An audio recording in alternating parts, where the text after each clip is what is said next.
안녕하세요. 차원이 다른 부동산 콘텐츠 대왕부동산TV의 최동식입니다. 이번 시간에는 이 재개발이나 재건축 관련해서 이 신축 후에 내야 하는 취득세에 관한 내용을 준비해 봤습니다. 입주가 불과 몇 달 남지 않은 이 개포자이 프레지던스 아파트 조합원이나 이 내년 11월 초 입주 예정인 개포주공 1단지를 재건축하고 있는 DH 퍼스트 아이파크 조합원들이 가끔 문의를 하시는데요. 이 준공 후에 취득세를 왜 또 내야 하나요? 취득세는 한 번만 내면 되지 않나요? 라는 문의입니다. 그럼 지금부터 여기에 대한 궁금증을 속 시원히 해결해 드리겠습니다. 시작하기 전에 구독과 좋아요, 알림 설정 꾹 눌러주세요. 이 재개발이나 재건축과 같은 정비사업에서는 이 새로운 건물을 완공한 후에 소유권 보존 등기를 해야 하는데요. 이 절차는 이렇게 됩니다. 최종 공사가 완료가 되면 해당 지자체로부터 이 준공인가를 받게 됩니다. 그리고 그 이후에 이 신축 건물 취득세를 납부하고 그리고 관리처분계획 최종 변경 신고를 합니다. 그 이후에 이전 고시를 이 해당 구보에 하게 되고요. 그 이후에 소유권 보존 등기를 합니다. 이 재건축 완료 단계도 상당히 많은 절차가 있죠. 그렇다면 불과 몇 달 남지 않은 개포자이 프레지던스의 이 소유권 보존 등기 일정을 예상해 봤습니다. 이 준공 인가는 내년 2월 말경에 날 것 같습니다. 그리고 그로부터 이 신축 건물 취득세는 2023년 4월 말, 그러니까 60일 이내에 납부를 해야 되고요. 그리고 관리처분계획 최종 변경 신고는 2023년 7월 말경에 할 것 같고, 그리고 이전 고시는 내년 8월 말 정도에 난다고 가정을 하면 그 이후에 9월부터 10월 달까지 이 소유권 보존 등기를 할 것 같습니다. 이 소유권 보존 등기가 끝나게 되면 곧바로 신축 동호수에 따른 이 소유자에게 소유권 이전 등기를 하게 되어 있습니다. 이 준공 인가일로부터 소유권 보존 등기까지도 약 6개월 내지 7개월 정도가 걸린 셈이죠. 여기에서 이 조합원이 아닌 분들, 그러니까 일반 분양을 받았거나 이 보르지를 취득한 분들은 아마도 입주를 하거나 세를 놓기 위해서는 이 잔금을 납부해야 하는데요. 이 소유권 이전 등기를 하기 전에 잔금을 납부하겠죠. 잔금 납부일이 바로 취득일입니다. 그리고 여기에서 이 조합원은 2월 10일, 내년 2월 10일 이후부터 이 소유권 보존 등기 완료 시까지 일체의 이 권리 변동이 제한됩니다. 왜냐하면 이 관리처분 계획 이 최종 변경 신고를 해야 되고 거기에 따른 이전 고시를 하기 위해서는 중간에 이 조합원 명의 변경이 되면 안 됩니다. 그래서 이 조합에서는 내년 2월 10일 이후부터 이 소유권 보존 등기 완료 시, 그러니까 내년 9월에서 10월 달까지 일체의 권리 변동이 제한되는 것입니다. 그래서 이 기간 동안에는 이 매매나 증여를 할 수 없다 이 말입니다. 지금부터는 이 본격적으로 취득세에 대해서 알아보겠습니다. 이 입주권 취득 시의 취득세율은 어떻게 되는지 한번 알아볼까요? 이 관리처분계획 인가일 이후에는 입주권이라고 표현하죠.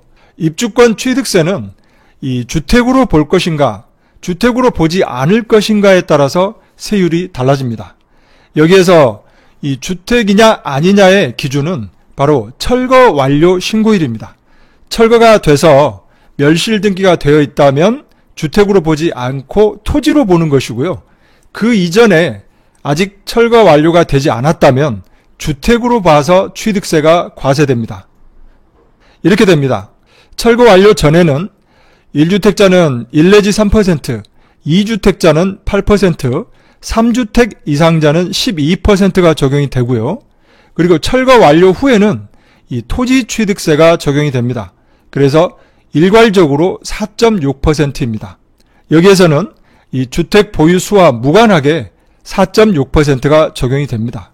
결론적으로 이 입주권을 취득했다고 해서 무조건 토지 취득세가 적용이 되는 게 아니고 철거 완료가 됐느냐 안 됐느냐에 따라서 주택 취득세를 적용하느냐 토지취득세를 적용하느냐가 달라지게 되는 것입니다.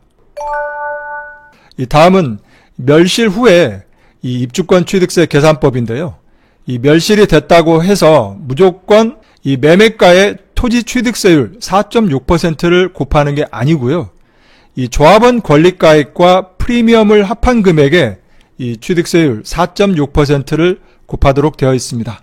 그래서 실제 이 매매가와 이 조합원 권리가액과 프리미엄을 합한 금액을 비교해 보면 약간 이 매매가보다 이 조합원 권리가액과 프리미엄이 낮게 됩니다. 자, 그렇다면 입주권을 취득했다면 이 취득세를 도대체 한 번 내는지, 두 번 내는지, 세 번 내는지 어떻게 되는지 살펴보겠습니다. 이 관리처분 계획 인가 후에 이 입주권을 취득했다면 그때 바로 이 철거 완료가 됐느냐 안 됐느냐에 따라서 주택 취득세를 내든 아니면 토지 취득세를 납부하면 됩니다. 그래서 이 공사가 완료가 되면 이 준공 인가를 받게 되는데요. 그 준공일 이후 60일 이내에 건물분 취득세를 납부하면 됩니다. 그리고 이전 고시를 받게 된 이후에는 바로 이 토지 증가분이 있다면 토지 취득세를 납부해야 됩니다.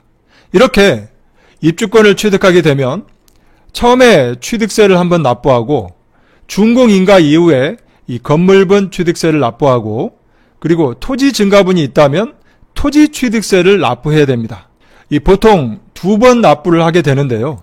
이 토지 증가분이 있는 사람은 3번 납부를 하게 되는 셈입니다. 이 건물분 취득세를 자세히 한번 살펴볼까요? 이 건물분 취득세는 이 준공일로부터 60일 이내에 납부한다고 되어 있죠? 이 취득세율은 이렇게 됩니다. 이 관리처분 인가 전 조합원을 이 원조합원이라고 표현하고요. 관리처분 인가 후에 취득한 조합원을 이 승계조합원이라고 표현하는데 이 원조합원이나 승계조합원이나 이 취득세율은 동일합니다. 그렇지만 이 면적에 따라서 이 전용 면적 85제곱미터 이하는 2.8% 취득세와 이 지방교육세 0.16%를 합해서 2.96%를 납부하면 되고요. 전용 면적 85제곱미터 초과이신 분들은 이 취득세 2.8%, 농특세 0.2%, 그리고 지방교육세 0.16%, 총 3.16%가 적용이 됩니다. 그래서 이 과세 표준은 이 1제곱미터당 건축비에 이 분양면적을 곱하면 과세 표준이 나옵니다. 여기에 이 취득세율을 곱하게 되면 그게 바로 이 건물분 취득세입니다. 자, 그렇다면 이 개포자이 프레지던스의 이 건물분 취득세는 어떻게 되는지 한번 살펴보겠습니다. 여기에서 이 과세 표준액을 구하려면 이 1제곱미터당 정비사업비를 알아야 합니다. 1제곱미터당 정비사업비는 이 총 정비사업비로 이 총 건축 연면적을 나누면 1제곱미터당 정비사업비가 나옵니다. 이 현재 보고 계시는 표의 이 과세 표준액은 1제곱미터당 정비사업비를 210만원으로 계산한 금액입니다. 그래서 210만원 곱하기 이 세대별 연면적 하게 되면 지금 보고 계시는 이 각 평형별 과세 표준액이 나오고요. 여기에 이 유상 옵션 계약을 한 조합원이 있다면 이 옵션 비용도 과세 표준액에 가산되어 취득세가 계산이 됩니다. 그래서 구한 이 과세 표준액에 이 취득세 2.8%, 지방교육세 0.16%, 그리고 이 농어촌 특별세는 이 전용 85제곱미터 초과에만 해당이 되기 때문에 이 취득세와 지방교육세만 합하면 되겠습니다. 이 59형이라고 하면 24평형을 말하는데요. 약 883만 5,951원이 나오게 됩니다. 그리고 78형, 31평형은 약 1,150만 원 정도 되네요. 그리고 여기에서 이 세대별 연면적이라고 하는 것은 이 전용 면적과 주거 공용 면적, 기타 공용 면적을 말합니다. 이 기타 공용 면적에는 지하 주차장과 커뮤니티 시설 등이 포함되겠죠. 그래서 이 공급 면적과 이 세대별 연면적은 약간 다른 것입니다. 그러니까 계약 면적이라고 이해하시면 되겠습니다.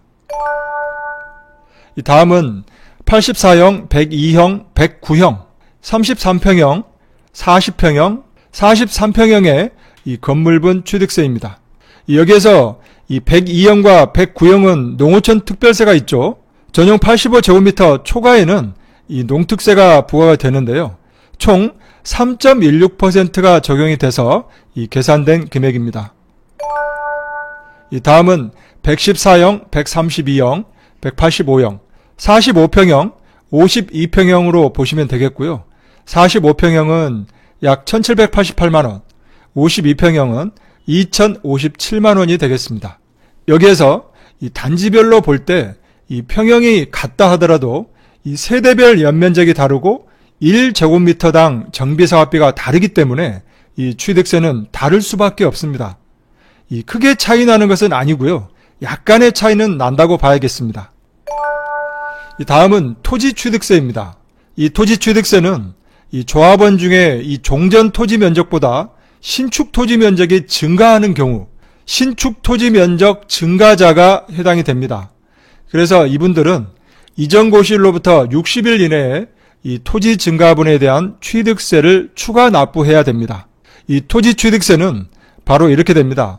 이 초과 취득 면적 곱하기 1제곱미터당 이 공시지가 곱하기 토지 취득세율 4.6%입니다. 예를 들어서 한번 볼까요? 13평 소유자가 이 45평형을 배정을 받았다고 예를 들어봤습니다. 이 기존의 13평형 대지지분은 52.8제곱미터입니다. 그리고 이 신축 114제곱미터의 대지지분은 59.2제곱미터입니다. 그렇다면 이 초과 취득 면적이 6.4제곱미터죠.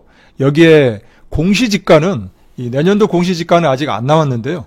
올해 공시지가와 동일하다고 가정을 해보면 1915만원입니다. 이 1915만원에 4.6%를 곱하면 되겠습니다. 그래서 6.4 곱하기 1915만원 곱하기 4.6% 하게 되면 563만원이 나옵니다. 이 563만원을 이전 고시일로부터 60일 이내에 이 취득세 납부를 하면 되겠습니다. 마지막으로 이 개포자이 프레지던스 외관 영상을 시청하시기 바랍니다. 11월 마지막 주 금요일날 찍은 개포자이 프레지던스의 외관 영상입니다. 이 외부 도색이나 타일, 이 포스맥 강판, 시공 등은 모두 완료된 것 같고요. 이 조경과 문주, 어린이 놀이터, 내부 시설에 대한 마무리 공사가 한창이었습니다. 이 내년 2월 말 준공인가 3월 1일부터 입주 예정인데요. 이 만약 준공인가일이 앞당겨지면 입주일도 앞당겨질 것으로 보입니다. 이 3,375세대 대규모 단지로 이 호텔급 커뮤니티 시설과 이 명품 조경이 어우러진 강남 최고급 아파트 단지 개포자이 프레지던스를 기대합니다.